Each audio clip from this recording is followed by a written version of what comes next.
Hello, I'm David. Welcome to our channel. Hello, I'm Sophia too. Welcome back. So today we're doing a deep dive into a really unsettling film, the 2022 Danish psychological thriller, Speak No Evil. Oh yeah, this one, it definitely sticks with you. Directed by Christian Tafdrup, who also co-wrote it, and it got people talking because it doesn't really rely on the usual horror stuff. Right, no jump scares in the traditional sense. It's more about this, like, creeping dread. It stars Morten Burian as Bjørn and Sidsel Siem Koch as Louise, this Danish couple, with their daughter Agnes. And they meet this Dutch family on holiday in Tuscany, Patrick, played by Fedje van Wet, and Corinne, played by Carina Smulders, and their son Abel. Seems nice enough at first. Totally. And the whole premise is that the Danish family accepts an invitation to visit the Dutch family at their home later on. Simple setup. Deceptively simple. Because that weekend visit just unravels. It goes from awkward social moments to something genuinely terrifying. Exactly. And that's what we want to unpack today. How did the film do that? How did Tafdrup use the script, the acting, the sound, everything to create that relentless feeling of, like, existential discomfort? Okay, let's get into it. Well, first off, you have to understand where the director, Christian Tafdrup, was coming from. He's not really a huge horror buff, apparently. Oh, interesting. Yeah, he was more interested in mixing social satire, a bit of family drama with some horror elements, and the initial start actually came from a real-life, uncomfortable holiday encounter he had. You can feel that basis in real, relatable awkwardness. It makes the script work so well. It's such a slow burn. Definitely a slow burn. It almost plays like a really dark comedy at first, you know? All these little microaggressions start piling up against Bjorn and Louise. And the genius part is the ambiguity, right? Like every slightly weird or uncomfortable thing that happens. Right. It could always have two explanations. Is Patrick being deliberately intimidating, or is he just, maybe clueless or culturally different? Is Corinne's behavior odd, or are Bjorn and Louise just being overly sensitive Danes? That constant plausible deniability, it's crucial. Because it stops them and us, the audience, from just saying, okay, this is too weird, we're leaving. Exactly.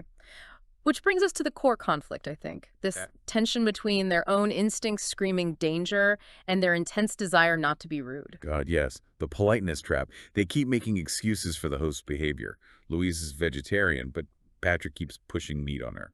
The hosting is just bad sometimes. Their parenting choices get questioned. Small things, but they add up. And each time Bjorn and Louise sort of swallow their discomfort because they don't want to make a fuss. They want to be good guests. But, you do start wondering, okay, politeness is one thing.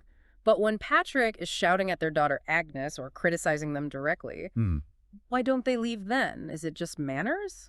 Or is there something else going on, especially with Bjorn? I think so. You mentioned Morten Burian's performance as Bjorn. It's brilliant because he conveys this deep insecurity, this sense that maybe he feels a bit emasculated in his comfortable Danish life. Yeah, and he sees Patrick as this opposite figure. Patrick is loud, decisive, maybe a bit crude, but he seems so uninhibited, like a kind of raw machismo. And Bjorn seems almost drawn to that, even as Patrick is subtly undermining him. Like when he gives up the chair by the pool or pays that huge restaurant bill without a word. It's like he's seeking approval from the guy who's actually disrespecting him. He keeps conceding ground. That inability to be assertive, rooted in this weird mix of politeness and maybe misplaced admiration, it really compromises his ability to protect his family. His internal failure enables the external horror. And that horror wouldn't land so hard without the technical craft supporting it. Let's talk about the sound design, specifically Sune Kulster's score.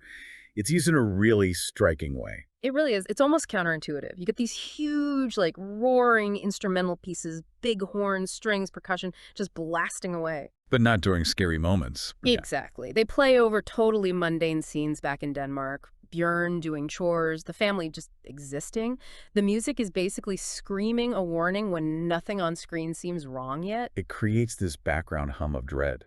Like the score knows what's coming, even if the characters are oblivious, just trying to be polite. Yeah, Tafdrup uses our expectations against us. The score primes us for violence or a shock, but then nothing happens visually. It just builds this intense psychological pressure. And then, crucially, when the real horror starts, when things get physical and terrifying. The score just drops out. Complete silence, practically. That's the scariest part, maybe. I think so. Like during that frantic escape attempt, all you hear are the real sounds breathing, footsteps on gravel, a car door clicking. It strips away any movie magic, any artificial suspense. Yeah, it makes it feel horribly real. You're right there with them, just hearing the sounds of their fear.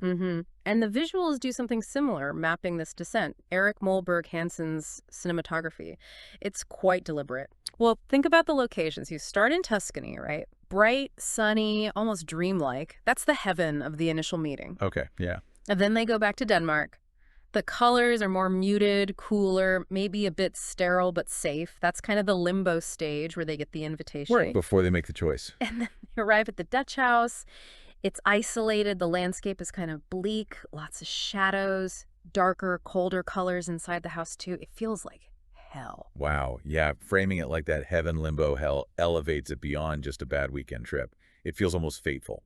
Exactly. It gives this domestic, awkward horror a kind of mythological weight. Like once they accepted that invitation, they were doomed. Which brings us back to Patrick and Crian. Their actions aren't just random awkwardness. It becomes clear it's calculated cruelty designed to break Burian and Louise down. Systematically. It starts with the small stuff we mentioned, the food, the bill, but then it escalates, specifically around the kids. Right, when they start messing with Agnes's sleeping arrangements, taking her stuffed bunny. In that moment, they just drive off saying they hired a sitter for the kids without even asking. That's a huge power play. They're basically taking over the parental role. It's foreshadowing, isn't it? Their ultimate horrific goal related to the children. Absolutely. And even when Burian discovers the terrible truth about what's happening, about Abel, his response is still muted. He sees it, but he can't quite process it into decisive action, not effectively anyway. He doesn't properly warn Louise, doesn't make a clear escape plan immediately. That failure to act leads directly to that final, absolutely chilling exchange, the one everyone talks about. Oh, yeah. Burian, completely broken, finally asks Patrick, why? Why are you doing this? And Patrick's answer, it's just devastating. So simple, so cold, because you let me. Ugh.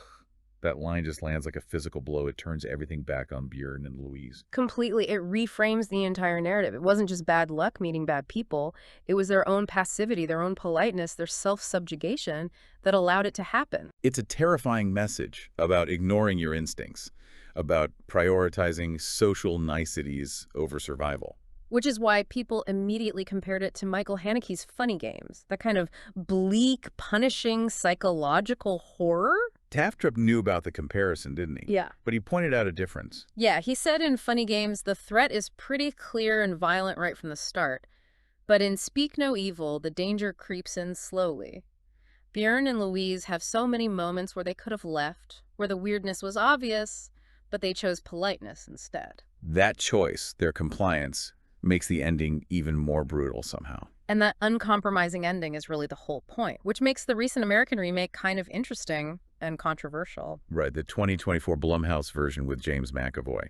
Yeah. What happened there? Well, from what's been said, the first half or so stuck pretty close to the original, built up the awkwardness, the microaggressions, but then the ending apparently completely changed. It turned into more of a standard thriller, meaning the victims fought back. There was like a chase scene, a fight, and they reportedly survived. Wow. That's really different. Very different. And Tafdrup, the original director, basically said that misses the entire point.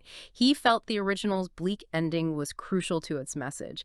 Giving it a cathartic, good guys win ending kind of undermines the whole critique of passivity. Yeah, it takes away that awful feeling of indictment, that chilling because you let me. If they fight back and win, it becomes a story about overcoming evil, not succumbing to politeness. Exactly. The power of the original is that it forces you to confront uncomfortable truths about social conditioning, about boundaries, about maybe your own unwillingness to make a scene. It really does. Yeah. It's successful because it's so harrowing and leaves you feeling, well, disturbed. It makes you question yourself. Which leads to the final thought it leaves you with, doesn't it? That question for yourself, for the listener. If you were in a situation with escalating red flags, those little moments of unease, where is your line? Right. What's the absolute last moment you'd choose to protect yourself or your family over just being polite and avoiding confrontation? It's a really unsettling question to ponder. It truly is. Well, thank you for diving into the darkness of Speak No Evil with us today. It's a tough watch, but technically brilliant. Absolutely. Stay tuned for our next video. So in order not to miss our next video, subscribe to our channel and ring the bell next to it to be notified of our next video. And if you liked our program today, like the video. Thanks, everyone, for joining us, and goodbye.